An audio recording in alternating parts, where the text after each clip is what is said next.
Clip number 120۔ اس میں انشاءاللہ آپ قرآن پاک کی سورہ آل عمران کی آیت نمبر 64 سے 67 کی تلاوت، ترجمہ اور تفسیر قرآن صراط الجنان سنیں گے۔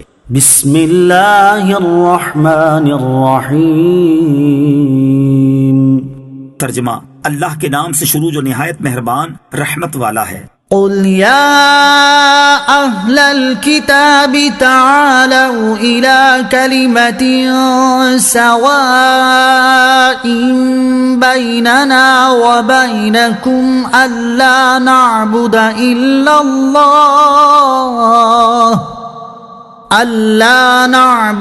الا اللہ ولا نشرک به شیئا ولا يتخذ بعضنا بعضا اربابا من دون اللہ فَإِن تَوَلَّوْا فَقُولُوا اشْهَدُوا بِأَنَّا مُسْلِمُونَ۔ ترجمہ: اے حبیب تم فرما دو، اے اہل کتاب ایسے کلمے کی طرف آؤ جو ہمارے اور تمہارے درمیان برابر ہے، وہ یہ کہ ہم اللہ کے سوا کسی کی عبادت نہ کریں اور کسی کو اس کا شریک نہ ٹھہرائیں، اور ہم میں کوئی ایک اللہ کے سوا کسی دوسرے کو رب نہ بنائے۔ پھر بھی اگر وہ منہ پھیریں تو اے مسلمانوں تم کہہ دو، تم گواہ رہو کہ ہم سچے مسلمان ہیں۔ قل یا اہل الکتاب، تم فرماؤ اے اہل کتاب۔ اہل کتاب کو 3 چیزوں کی طرف دعوت دی۔ پہلی یہ کہ اللہ عز و جل کے سوا ہم کسی کی عبادت نہ کریں، اور یہ وہ چیز ہے جس میں قرآن، توریت اور انجیل سب متفق ہیں اور ان میں کوئی اختلاف نہیں۔ دوسری یہ کہ ہم کسی کو اللہ کا شریک نہ ٹھہرائیں، نہ حضرت عیسیٰ علیہ السلام کو اور نہ حضرت عزیر علیہ السلام کو، نہ اور کسی کو، اور یہ بات یقیناً پہلی بات ماننے کے مترادف ہے۔ تیسری بات یہ کہ ہم میں سے کوئی کسی کو اپنا رب نہ بنائے، جیسے یہود و نصارہ نے اپنے علماء اور پادریوں کو بنا رکھا تھا کہ ان کے احکام کو اللہ عز و جل کے حکم کے برابر سمجھتے۔ اختلاف ختم کرنے کا عمدہ طریقہ۔ اس آیت میں اختلاف ختم کرنے کا عمدہ طریقہ بیان کیا ہے کہ جو مشترکہ اور متفقہ چیزیں ہیں انہیں طے کر لیا جائے تاکہ اختلافی امور ممتاز ہو جائیں اور ان کی تعداد کم ہو جائے اور بحث صرف انہی پر منحصر رہے، ورنہ ہوتا یہ ہے کہ جب بحث کی جاتی ہے تو کبھی اختلافی موضوع زیر بحث آتا ہے اور کبھی اتفاقی پر بحث شروع ہو جاتی ہے۔ یا اہل الکتاب لم تحاجون فی ابراہیم وما انزلت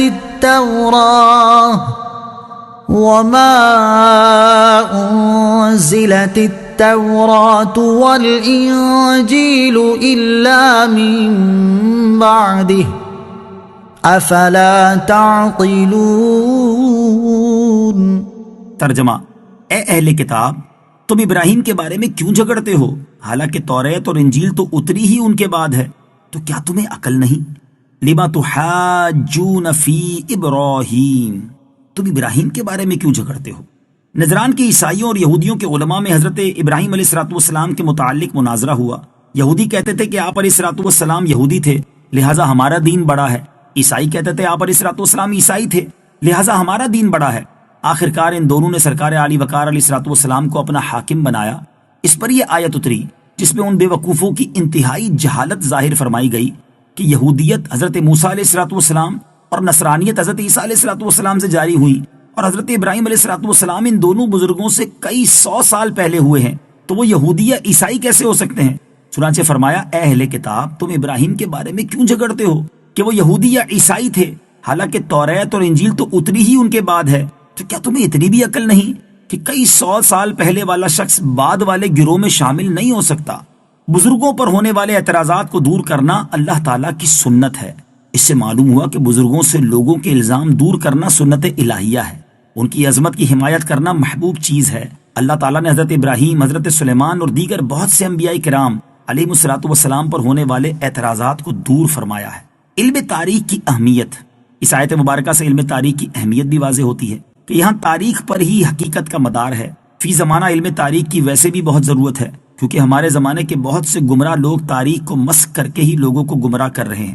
یوں ہی علم اسماء الرجال حقیقتاً تاریخ پر ہی دار و مدار رکھتا ہے۔ نیز قوموں کے عروج و زوال اور اس کے اسباب تاریخ ہی سے معلوم ہوتے ہیں۔ البتہ اپنے طور پر ہر ایک کو تاریخ کی اجازت نہیں، کیونکہ موجودہ تاریخ میں بہت سی گمراہ کن باتیں شامل ہیں۔ بے علم آدمی پڑھے گا تو مارا جائے گا. کسی مستند عالم کی رہنمائی میں تاریخ پڑھنی چاہیے. ها أنتم هؤلاء حاججتم فيما لكم به علم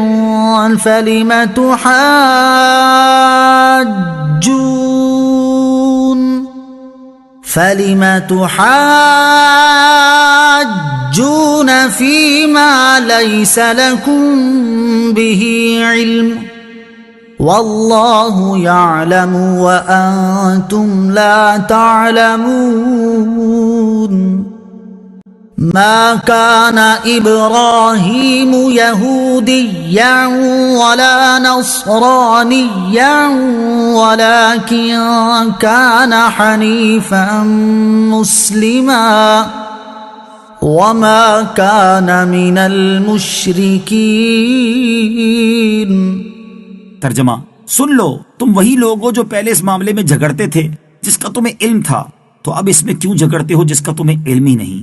اور اللہ جانتا ہے اور تم نہیں جانتے. ابراہیم نہ یہودی تھے اور نہ عیسائی، بلکہ وہ ہر باطل سے جدا رہنے والے مسلمان تھے اور مشرکوں میں سے نہ تھے. ہا انتم ہؤلاء، سن لو تم وہی لوگ ہو. اس آیت اور اس کے بعد والی آیت کا خلاصہ یہ ہے کہ یہ تم ہی ہو کہ تمہاری کتابوں میں نبی آخر الزماں صلی اللہ تعالی علیہ وآلہ وسلم کے ظہور اور آپ علیہ الصلوۃ والسلام کی نعت و صفت کا بیان موجود ہے. اس کے باوجود تم حضور علیہ الصلوۃ والسلام پر ایمان نہ لائے اور تم نے اس میں جھگڑا کیا. تو جب معلوم باتوں میں تم جھگڑا کرتے ہو تو ان باتوں میں کیوں جھگڑتے ہو جن کا تمہیں علم ہی نہیں؟ یعنی حضرت ابراہیم علیہ الصلوۃ والسلام کو یہودی یا نصرانی کہتے ہو حالانکہ تمہیں اس کا علم ہی نہیں ہے. اور حقیقت حال یہ ہے کہ کسی یہودی یا نصرانی یا مشرک کا اپنے آپ کو حضرت ابراہیم علیہ الصلوۃ والسلام کا پیروکار کہنا درست نہیں، کیونکہ وہ نہ یہودی تھے، نہ عیسائی اور نہ مشرک، بلکہ ہر باطل سے جدا خالصتاً اللہ تعالیٰ کے فرما بردار مسلمان بندے تھے.